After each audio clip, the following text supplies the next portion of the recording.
negosyo at iba pa. Atin ang alamin dito sa Ang Pilipinas Ngayon. Magandang araw, narito na po ang Balitang Business. Bilang tugon sa direktiba ni Pangulong Ferdinand R. Marcos Jr. noong Labor Day, sisimulan na ng Regional Tripartite Wages and Productivity Boards o RTWPB na pag-aralan ang minimum wage rates sa bansa.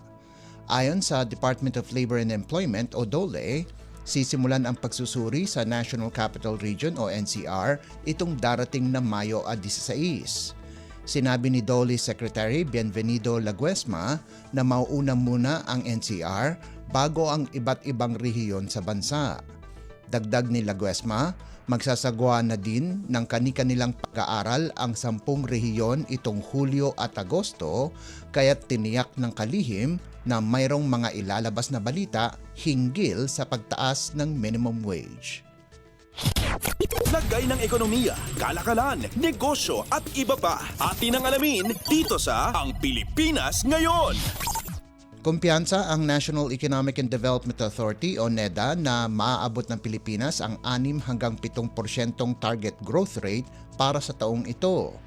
Iyan ang inihayag ni NEDA Secretary Arsenio Balisacan makarang iulat ng Philippine Statistics Authority o PSA na pumalo sa 5.7% ang Gross Domestic Product o GDP growth ng bansa sa unang bahagi ng 2024. Ayon kay Balisacan, kinikilala naman nila ang pangangailangan upang agad na matugunan ang epektong dulot ng climate change sa takbo ng ekonomiya, subalit marami pa ang dapat gawin. Kabilang narito ang paglalatag ng isang action plan para tiyakin ang kalusugan at kaligtasan ng mga Pilipino, lalo na iyong mga nasa tinatawag na vulnerable sector. Binigyan diin pa ng kalihim na makapagbabalangkas sila ng mga angkop na polisiya alinsunod sa direktiba ni Pangulong Ferdinand R. Marcos Jr. sa ilalim ng Bagong Pilipinas.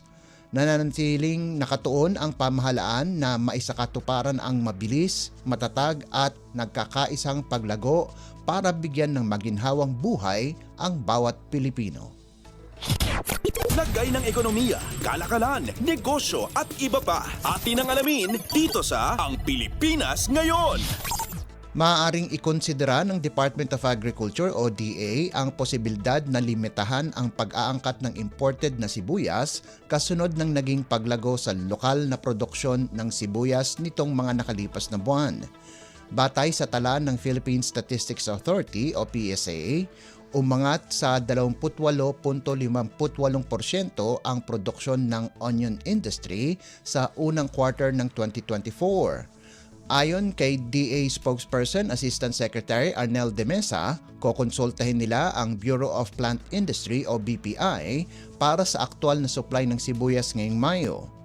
Dito anya, ididepende kung maaaring palawigin ang importation ban hanggang Hunyo o kaya ay ibaba na lang ang import volume.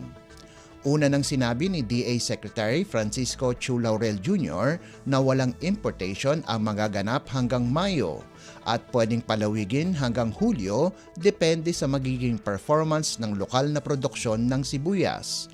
Sinabi pa ni De Mesa na inaasahan ng DA ang pagsipa sa lokal na produksyon sa sibuyas dahil na rin tumaas sa 40% ang mga lupaing na pagtamnan ng sibuyas noong 2023.